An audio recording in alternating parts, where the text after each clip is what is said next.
Alors cette semaine, on va parler d'agriculture de conservation des sols, ou ACS. Pour découvrir ce type d'agriculture, on va aller voir 3 agriculteurs qui font partie de l'APAD, qui est l'association pour la promotion de l'agriculture durable, qui du coup pratique ce type d'agriculture, donc l'agriculture de conservation des sols. Avant de commencer, on va juste faire un rappel de ce qu'est l'ACS. Donc l'ACS répond à 3 principes. Premier principe, ne pas travailler son sol. Ça veut dire qu'on ne laboure pas, on ne déchaume pas, on fait 0 travail du sol. Deuxième point, la deuxième règle, c'est avoir des couverts végétaux. Donc je m'explique. Entre 2 cultures, c'est-à-dire entre la récolte d'une culture à une année et le semis l'année suivante, il y a un temps où le sol, du coup, n'a pas de culture, rien ne pousse sur le sol. Donc en moyenne en France, cela correspond à 1/3 d'une année. Donc pendant ce tiers d'année, il n'y a rien sur le sol. L'idée de l'ACS, c'est d'utiliser ce tiers de l'année pour mettre ce qu'on appelle des couverts végétaux. Troisième point. Le troisième point, c'est des rotations culturales plus longues. Qu'est-ce qu'une rotation en agriculture? La rotation des cultures, c'est le fait sur une même parcelle d'avoir des cultures différentes d'une année à l'autre. Alors l'idée c'est assez simple, c'est que si vous cultivez toujours par exemple un blé sur la même parcelle tous les ans, les maladies, ce qui est nuisible au blé, va rester d'une année à l'autre. Donc l'objectif d'une bonne rotation en agriculture, c'est d'avoir un laps de temps important avant qu'une même culture revienne sur une même parcelle. Et donc en ACS, comme on ne travaille pas le sol et qu'en plus on veut réduire en fait sa charge de produits phytosanitaires, donc de pesticides, il est dans l'intérêt de tous d'avoir des rotations qui soient les plus longues possibles pour détruire de façon naturelle les nuisibles des différentes cultures. Maintenant qu'on a découvert ce qui était en théorie l'ACS sur le papier, on va maintenant aller sur le terrain, voir avec 3 agriculteurs comment ça se passe. Allez, c'est parti! Pour bien démarrer en semi-direct, il faut déjà bien se préparer dans la tête. Pas pour 1 an ou 2, mais que c'est vraiment quelque chose qui va se faire sur le très long terme. Donc il y a des choses à faire avant de commencer, pas commencer trop vite pour s'apercevoir que quelques années après, il y avait quelque chose qui n'allait pas. C'est déjà de faire une analyse de sol, regarder si d'un point de vue global, les équilibres chimiques sont quand même relativement cohérents. Le calcium, magnésium, les pH des sols, l'état calcique des sols. Et s'il y a des choses qu'on peut modifier, améliorer, c'est bien de le faire avant.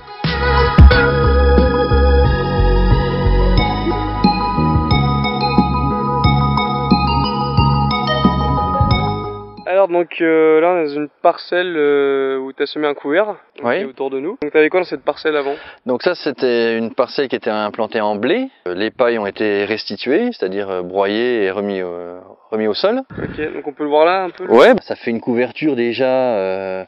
Avant même d'avoir implanté le couvert, on a déjà un espèce de mulch qui reste sur le sol qui permet de garder l'humidité du sol. J'ai implanté donc plusieurs espèces qui constituent le couvert, du tournesol, des pois fourragers, quelques graines de soja. Donc on a des févroles, du lin, des radis chinois, que ça va être en vue d'implanter un maïs. Au niveau des systèmes de racines, c'est essentiellement des pivots. Je vais vous montrer un pivot du coup. Voilà, ça fait une racine plongeante qui cherche à aller le plus profondément possible. Et là, par exemple, le tournesol, il a un système aussi en surface de plus petites racines pour capter les éléments minéraux qui sont en surface. Un ver de terre qui est en diapause, là, qui attend un peu plus d'humidité pour reprendre son activité. Une fois que les plantes auront passé le stade floraison, on va venir avec un rouleau pour coucher toute la végétation et la remettre au sol.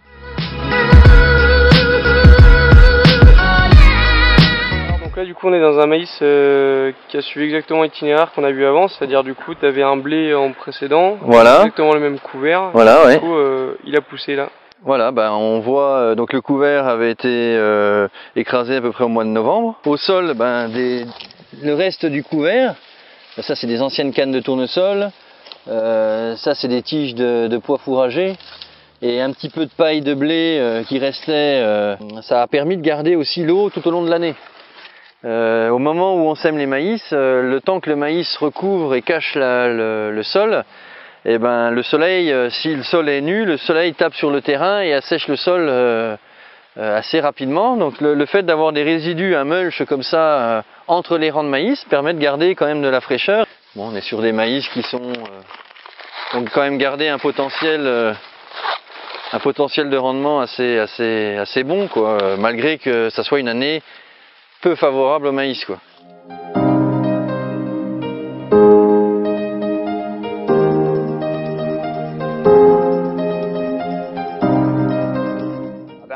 une parcelle qui est donc d'une vingtaine d'hectares, avec 18 hectares qui sont donc en semi-direct sous couvert. L'intérêt de l'exercice, c'est qu'on va aller prélever du sol donc non travaillé depuis environ 10-11 ans, et une partie toujours au même endroit qui est donc travaillée. Le travail du sol est fait tous les ans. Pour le coup, à votre droite, on a un sol travaillé au même endroit régulièrement depuis 10 à 11 années. Et sur votre gauche, donc une parcelle en semi-direct sous couvert, donc chez moi, c'est l'intégralité de la parcelle et l'intégralité de l'exploitation.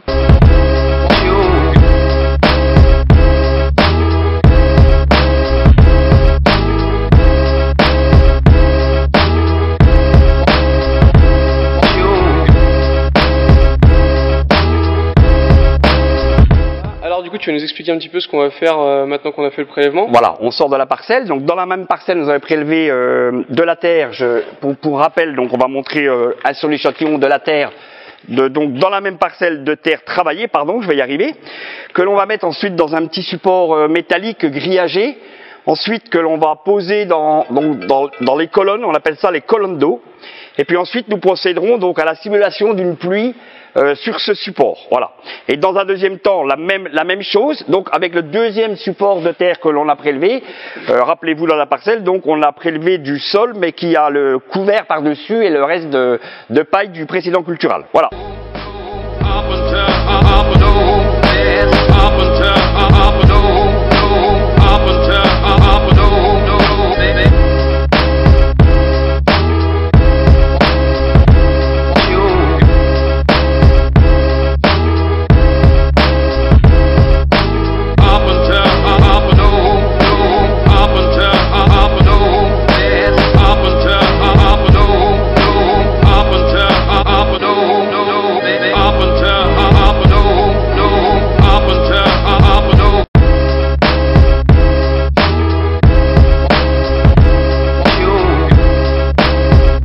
Alors du coup, on vient de faire le calcul pour l'expérience qu'on vient de faire. Donc on a vu que ça faisait du 140 mm en une vingtaine de secondes, ce qui normalement tombe sur un mois très pluvieux en temps normal. Ouais, voilà. C'est vraiment pousser l'expérience au maximum. Donc là, on va faire une expérience un peu plus classique. Voilà, une expérience qui normalement est faite un peu plus classiquement, c'est-à-dire qu'on met l'eau avant.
Fabrice, donc on est dans Lyon, voilà, pas très loin d'Auxerre, et du coup je te laisse nous présenter ton exploitation. Exploitation de 140 hectares avec un atelier ovin viande semi-plein air de 480 brebis de race Île-de-France avec une production d'agneaux de bergerie. Les cultures de l'exploitation, donc pas de rotation fixe mais assez diversifiée et opportuniste. J'essaye de mettre en place les pratiques de l'agriculture de conservation des sols. J'applique le principe du pâturage tournant dynamique en partie, présence de 24 à 48 heures sur les parcelles. Et moi je suis parti dans l'optique de travailler sur des couverts permanents, donc implantation de légumineuses pérennes, trèfle, luzerne dans les colzas, qu'on gère vivant dans les cultures suivantes. Donc je récolte le colza, je broie les résidus et je récolte le trèfle et la luzerne avant le semis de la céréale qui suit. Et on essaye d'entretenir vivant la légumineuse dans les céréales derrière pour toujours récolter si possible pâturer quand on est à proximité de l'exploitation.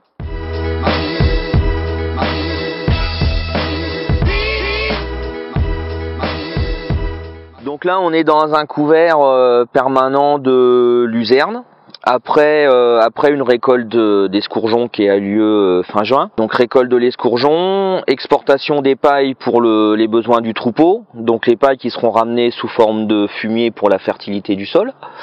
Et le couvert permanent de luzerne qui a été implanté dans un colza il y a 3 ans. Cette parcelle est en plus un témoin sans glyphosate mené avec la PAD. Donc là on est chez un voisin à 10 mètres de la parcelle avec le couvert en face. Et donc sol travaillé, sol moteux, il n'y a plus de paille alors que la paille a été restituée. Donc plus de nourriture pour les vers de terre. Sol qui va se recompacter avec la terre fine quand on aura les grosses pluies d'hiver. Sur les gros avantages de l'ACS, j'ai plus d'ornières qui se créent dans les champs, j'ai plus de flaques d'eau. Sol qui absorbe mieux les grosses quantités d'eau. J'ai retrouvé l'apportant, j'ai retrouvé de la vie du sol, donc de la biodiversité. On a fait des comptages de vers de terre, donc on a vraiment augmenté les populations de vers de terre franchies. Et je m'interdis tout insecticide depuis 3 ans, donc il n'y a plus d'insecticides sur la ferme. Récupère de l'autonomie alimentaire avec la gestion des couverts permanents. Retour des fumiers sur les parcelles, j'amène ma fertilisation, donc j'ai plus de fertilisation de fond, donc phosphore, potassium sur les parcelles. Le fait d'avoir des plantes compagnes dans les colzas avec des fleurs, on laisse un couvert de choix pour les abeilles pour faire du miel. J'ai plus qu'un seul matériel, donc un semoir semi-direct. J'ai baissé mes consommations de fuel. J'ai baissé mon temps de travail à l'hectare, donc plus de temps à consacrer sur l'élevage ou aux formations. Baisse des IFT en général. Plus d'érosion, plus de perte d'éléments, sachant que je suis à proximité du Rue-de-Baulch, affluent de l'Yonne. Les inconvénients, on est quand même dépendant des conditions météo. Une année comme cette année où c'est très sec, on a très peu de couverts de réussi. Une partie des colzas est perdue, mais une partie est bien réussie. Les couverts permanents s'en sortent bien, mais les couverts qui étaient à destination du troupeau sont morts.